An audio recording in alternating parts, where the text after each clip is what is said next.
Hello and welcome to another Sprues and Brews unboxing. Today we're looking at Krethusa's Cronehost for Warhammer Age of Sigmar. So first of all, I just want to say a massive thanks to Games Workshop for sending us a free review copy of this set to unbox, paint up and check out on the site. What we'll be doing in this video is having a look at all the sprues, seeing how the kits go together and seeing what the value of the box is too. And then in the second half we will have a look at her rules, see if there's any rules for this kind of box as a army of renown or anything, and then having a look at the painted models too. So at the time of filming this, I haven't read Dawnbringers 5 yet. We've not received the book yet, so we should have that by the time the second half of the video comes out. So I'll have more information on who Krethusa is, what she does. We know that she's a new character for the Daughters of Khaine, but seems to be another sub-faction that's maybe working against Morathi. So that's really exciting, and I can't wait to kind of read the book and find out kind of what her background is, what her motivations are. So again, in the second half of the video, we'll be talking a bit more about that once I've read the book. But yeah, this is another Dawnbringer box. We've seen a few of these over the Dawnbringer series, and essentially it's a nice way of releasing a new character along with some models at a kind of reduced price. This box is £65, which probably isn't far off the price of just the Sisters of Slaughter and the Warlocks. So basically you're getting Krethusa free here, which is good. I imagine she is going to get a standalone release in the future, normally a couple of months after this box comes out. But these boxes are normally pretty good value, especially if you're doing a Daughters of Khaine army and you want to kind of pan out the stuff. And again, there might be rules for a formation or something for her in the Dawnbringers book. Again, if there is, we'll chat about that in the second half. So new models wise in here, it's only really Krethusa, the new model, that is brand spanking new. The other models we've seen before, so obviously we'll do the unboxing. We won't look too much into these because they are older kits. Of note to people who've got a full kind of Daughters of Khaine army and want to maybe play some Old World as well, both these units potentially could be put on square bases too. But yeah, I think it's a pretty good collection of models there. We have seen the Warlocks in a lot of boxes. Obviously there's no snakes and stuff. It wouldn't surprise me if she's kind of a separate faction than the snakes, to kind of have that bit of a, I guess, a split in the Daughters of Khaine faction. So without further ado, should we crack this open and have a look what is inside. So if we open this up, we'll have a look at the rules in a little bit, but let's have a look at the kit. So we'll put her to one side for now. Obviously we've got the Sisters of Slaughter and the Warlocks again. Both are older kits. We've seen these before, so we're not going to dwell too long on them. You can build Dark Riders with these as well, which may be of interest to Cities of Sigmar or Old World players. And then we get the Witch Elves kit as well, which can build Witch Elves or Sisters of Slaughter. And again, this is an older kit we've seen before, so we're not going to spend too much time looking at these, but you get enough to build 10 models here that can be a mixture of Sisters of Slaughter or Witch Elves. But what we come to here to look at are the new kits, and Krethusa the Cronehost. She is the new character here, and she looks really cool.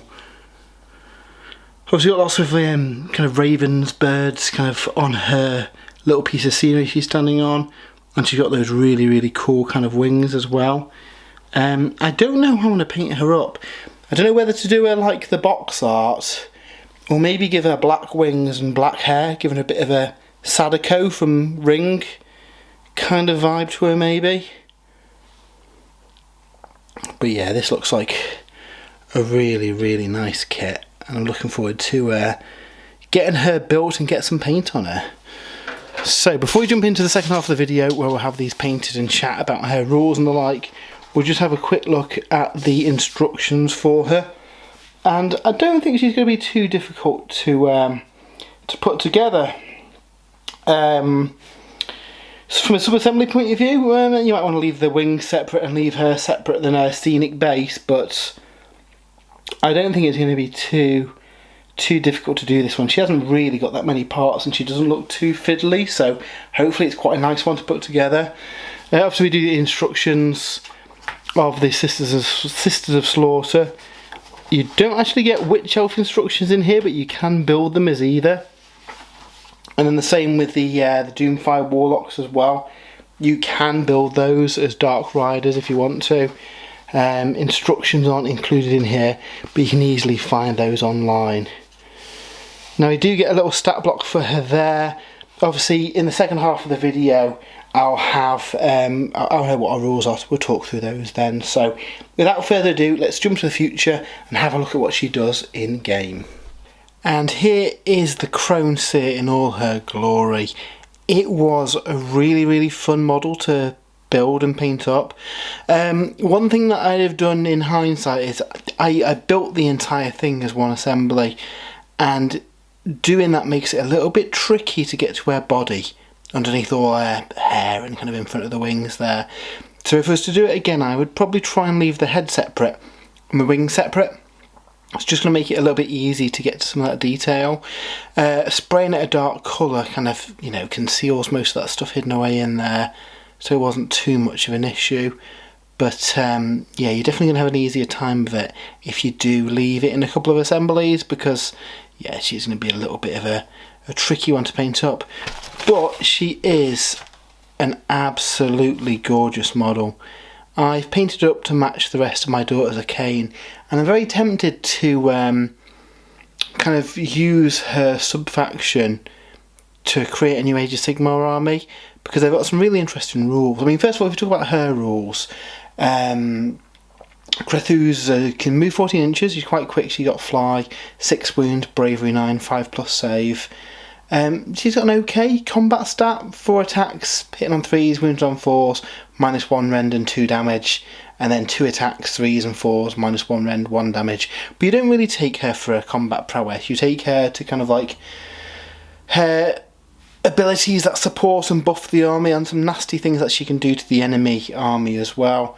So once per turn in the hero phase, and that is per turn, so not once per battle round, so you can do it in your opponent's turn as well.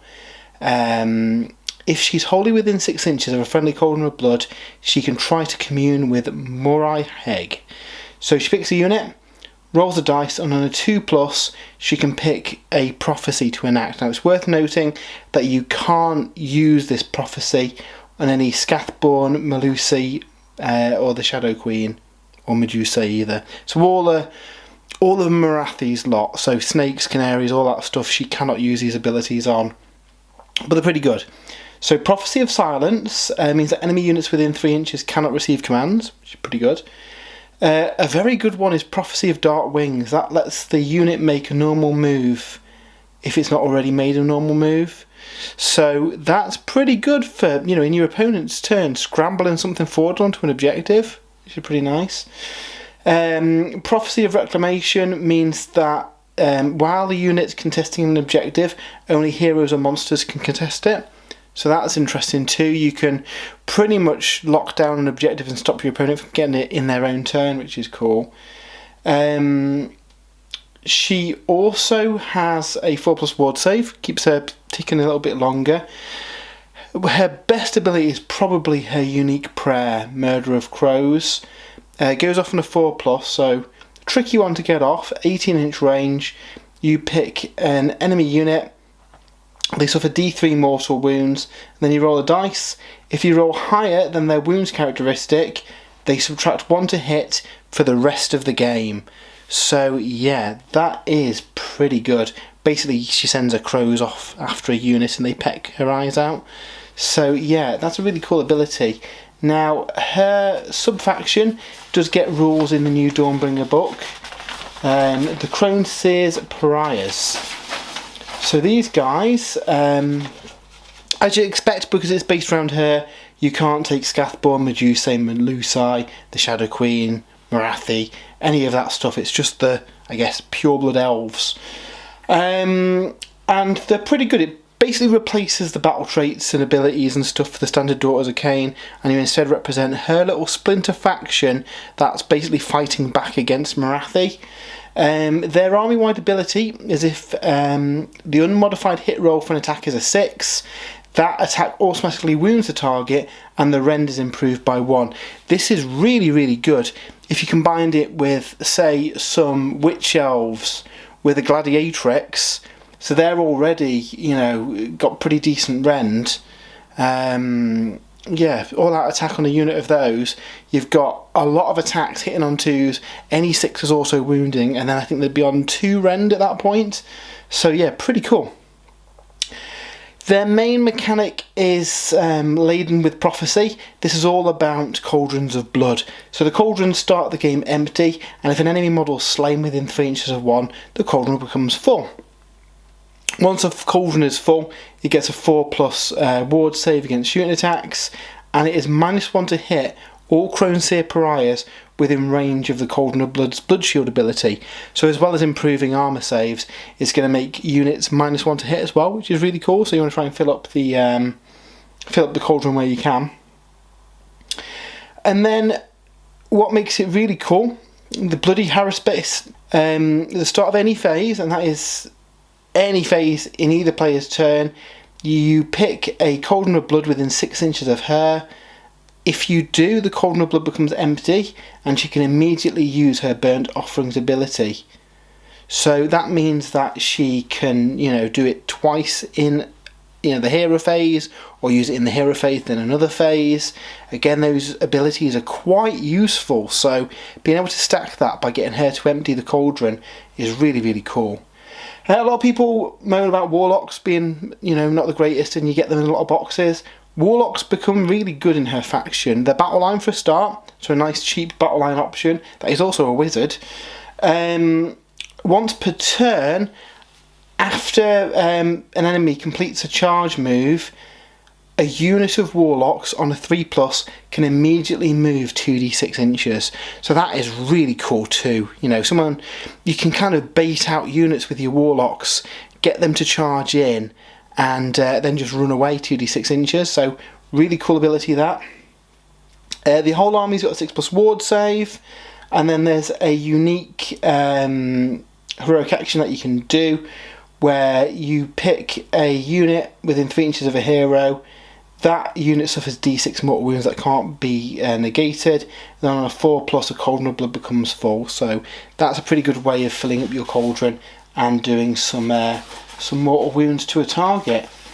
Now they also get some enhancements, prayers, command traits, all that kind of jazz as well. We get 3 prayers. Augury of Battle goes off on a 4. You pick a friendly Croneseer Pariahs unit wholly within 14 inches, and they gain a 5+ ward save, which is pretty handy. Auspicious Strike goes off on a 4, range of 14 inches. Until the next hero phase, if the unmodified hit roll for an attack that targets your unit is a 1, the attacking unit suffers a number of mortal wounds equal to the damage characteristic. So that's really cool. Every 1 that your opponent rolls turns into a mortal wound to themselves, or equal to the damage of the weapon. So again, really cool. And then finally, Wings of the Crone Goddess. You pick a friendly unit within 14, it goes off on a 3, and they can make a normal move and they can fly. So obviously that kind of stacks with the ability that she can put on units in the hero phase as well. So you're quite fast and able to move around. There's a command trait where each time an enemy unit within 12 inches receives a command on a 5+, they must spend an extra command point to do it. So we've seen ones like that before. And then the Croneseer Pariahs heroes can take the Rune of the Weave as well, which is a unique artifact of power. And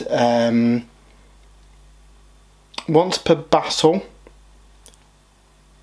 and this one isn't a great one, once per battle before doing their Blood Reveal or heroic action, when you do it, you add 1 to the roll to see if the cauldron becomes full. Not too keen on that. I think there's better options you could probably take. Grand Strategy, Hasten the Inevitable. You get it if there's an enemy unit within 6 inches of the long battlefield edge in enemy territory, and more than 6 inches from your territory. Take lots of Shadow Weavers and things that can jump around the board. You can easily do that one. And then they get 3 battle tactics. Murder the Unbeliever. Kill an enemy unit within 3 inches of a Cauldron of Blood. Purge the Flock. Pick an objective that's got enemy models on it. You get it if there's no enemy models on it. And Proclamations of Morai Haig is an interesting one. You have to use more command abilities in a turn than your opponent. And obviously if you go in second, you already know kind of how many command points and stuff that they've got available, so quite like that one too. So yeah, they look pretty fun, and I'm hoping that we get, you know, to see a lot more different Daughters of Khaine armies that aren't just Marathi and a load of snakes. I'm certainly going to be trying these. I did have a practice game with them when writing the review, and they were quite fun to play, you know, toying with the enemy with some of these special abilities, and they're quite annoying because they're quite slippery and they can move out the way, and, you know, getting -1 to hits on units and stuff is pretty cool, so they're pretty fun. I'll play some more games and see kind of what to take. I took 2 Cauldrons of Blood to maximise on the kind of her abilities. I only took 1 unit of Warlocks, and I think maybe next time I'd take a few more, because with their new rules in here they become quite good as well. But yeah, that was a look at the Croneseer. We are at the end, I think, nearly, of the Dawnbringers storyline. So, you know, I'm guessing that the next edition of the game isn't too far off. It's probably going to drop in the summer. I don't know if there's another book that kind of rounds off kind of what's happening. But yeah, we do have a full write-up of the book 5 on spruesandbrews.com, along with a kind of article on her as well, with some more pictures and images of all the sprues and everything. So if you are interested in her, make sure you check that out. But yeah, if you have enjoyed the video, why not give us a follow? We do lots of unboxings and reviews and stuff like that. We also have a Patreon, which is linked in the description. And if you do want to support the site as well, we've got an affiliate link to Element Games as well. Anything you buy through there, we get a bit of a kickback, which goes towards kind of supporting the site and paying all the hosting costs and stuff. But yeah, until next time, I hope you have a great weekend, and we'll see you soon.